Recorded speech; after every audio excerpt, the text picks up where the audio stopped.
Alguns especulam que talvez o bicho-papão seja uma representação imaginária da ansiedade de separação, ou simplesmente seja o reflexo dos nossos medos mais profundos. Mas não é porque não sabemos exatamente o que é que significa que não seja real e que não devemos temê-lo. Há 261 anos, uma criatura monstruosa devastou uma pequena zona rural da França. E até os dias de hoje, ninguém conseguiu responder a pergunta que não quer calar. O que era a besta? Sem conhecer o inimigo, como pode ser possível encontrá-lo, reconhecê-lo e enfrentá-lo? Tudo o que resta ao povo dessa região é eterna vigília e o medo de que a besta possa voltar.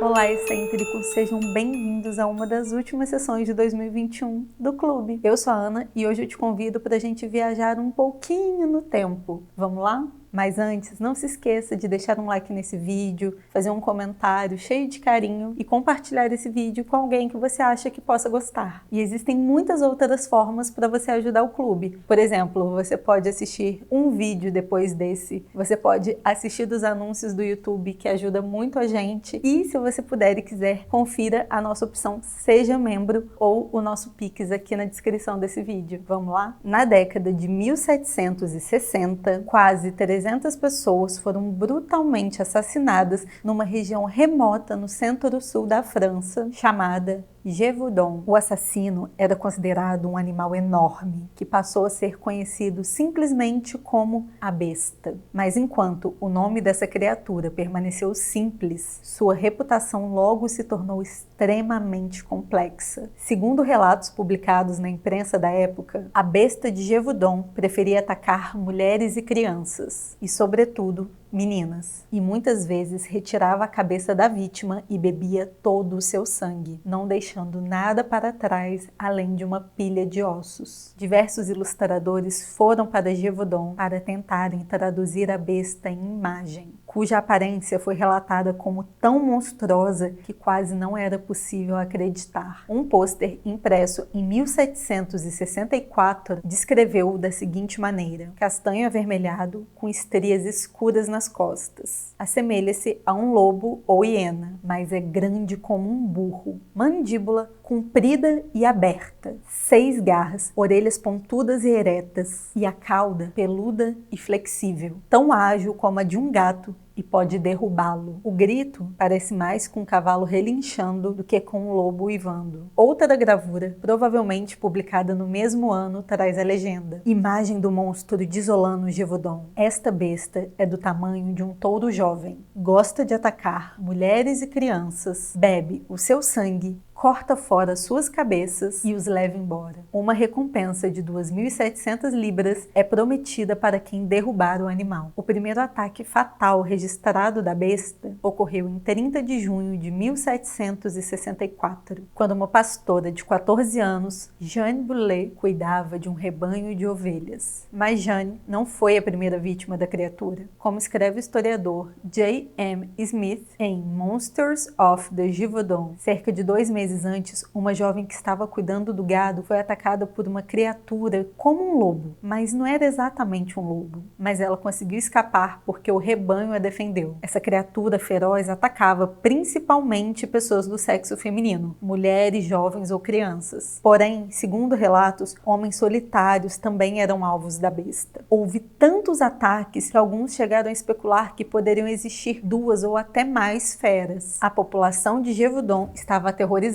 mas não ociosa, porque histórias individuais de nobres homens corajosos eram criadas e cativavam o público. Recompensas foram oferecidas e os caçadores vasculharam o campo em busca da criatura. Em 8 de outubro de 1764, a besta foi vista no Château de Labon e estava perseguindo um pastor. Os caçadores seguiram o animal até a floresta da propriedade e jogaram o animal em uma queda livre. Os caçadores então dispararam uma saravaida de fogo de mosquete bem na criatura. Mas mesmo depois da enorme queda, a besta se levantou e saiu correndo. Até as crianças eram celebradas por enfrentarem a besta. Em 12 de janeiro de 1765, a besta atacou Jacques Portefer, de apenas 10 anos, junto com seu grupo de outros 7 amigos que tinham idades entre 8 e 12 anos. No entanto, o Jacques liderou um contra-ataque contra a criatura usando varas. As crianças foram recompensadas pelo rei Luís XV e Jacques recebeu uma educação paga pela coroa. O heroísmo das crianças levou a corte de Luís XV a enviar caçadores reais para destruir a besta. Agora, havia uma recompensa de 6.000 libras para quem conseguisse capturar a criatura. Enquanto isso, a história da besta se espalhava pelo mundo, com cobertura completa em jornais de Boston a Bruxelas, tornando-se uma das primeiras sensações da mídia mundial da história. Um dos contos de bravura mais notáveis foi quando a jovem Marie-Jeanne Vallée, de 19 ou 20 anos, foi atacada pela besta em 11 de agosto de 1765. Ela estava cruzando um rio com a sua irmã. Armado com uma baioneta presa a um mastro, o servo ou criado das irmãs, como eram chamados na época, conseguiu empalar o peito da besta. A criatura conseguiu escapar, mas a história teve grande repercussão. O servo ficou conhecido como o Amazona e Marie-Jeanne como a donzela de Gévaudan. Os ataques continuaram durante o verão e o outono. De acordo com o livro de 2002, Criaturas Misteriosas, um guia para a criptozoologia, a França passava por uma séria crise na época após a Guerra dos 7 Anos. A nação havia perdido batalhas para a Prússia e os britânicos e os franceses perderam importantes colônias ultramarinas. E a besta ofereceu a cortina de fumaça perfeita para que o mundo esquecesse da derrota na guerra. Não havia escassez de notícias na imprensa sobre encontros com a besta. Em compensação, pouco se falava dos efeitos colaterais da guerra. Em 20 de setembro de 1765, François Antoine, o portador da arma de 71 anos do rei, juntamente com seu sobrinho, atiraram em um grande lobo perto de uma abadia em Chazes. E essa criatura foi considerada a besta. François foi premiado com dinheiro e títulos. E o cadáver do animal foi empalhado e enviado à corte de Luís XV para ficar exposto. Porém, os ataques recomeçaram em dezembro. Isso de acordo com um relato presente no volume de 1898 da Parisian Illustrated Review. Só que dessa vez a besta parecia diferente, pelo menos em termos de comportamento. Antes a criatura tinha medo de gado e não se aproximava, mas dessa vez ela não parecia ter mais medo. Poderia essa então ser uma segunda besta? A corte real optou por ignorar esses novos ataques, insistindo que o François havia matado a criatura certa. Só que quando um surto repentino de ataques ocorreu no início de 1767, um nobre local, o Marquês de Apche, se viu obrigado a organizar uma nova caçada. Em 19 de junho, um dos caçadores, um homem local chamado Jean Chastel, conseguiu atirar em um lobo nas encostas do Monte Mouchet. Uma autópsia realizada no animal revelou restos humanos no seu interior. E esse animal tinha características não lobo, segundo relatos de testemunhas. Os ataques finalmente terminaram, mas embora fosse reconhecido que o animal que o Chastel conseguiu atacar fosse realmente a besta, as dúvidas ainda permaneciam sobre o que seria esse animal, se ele era realmente um lobo ou se era uma outra criatura. A besta foi consistentemente descrita por testemunhas oculares como algo diferente de um lobo típico. Era tão grande como um bezerro e às vezes até como um cavalo. Sua pelagem era um cinza avermelhado com uma longa cauda de pantera. A cabeça e as pernas eram de pelo curto e da cor de um cervo. Ele tinha uma faixa preta nas costas e garras no lugar dos pés. Historiadores, cientistas, pseudocientistas e até teóricos da conspiração propuseram inúmeras teorias sobre a besta. Existem teorias das mais comuns até as mais fantasiosas. Alguns acreditam que a besta era apenas um lobo eurasiano, quer dizer, um lobo comum da região. Outros acreditam que ele era um cão de guerra blindado. E não me perguntem o que isso quer dizer, porque eu pesquisei, mas não consegui trazer uma resposta satisfatória para vocês. Outros pensavam também que a besta poderia ser uma hiena listrada, ou um leão, algum tipo de predador pré-histórico, um lobisomem e até um híbrido cão-lobo. E em última hipótese, algumas teorias não descartam a ideia da besta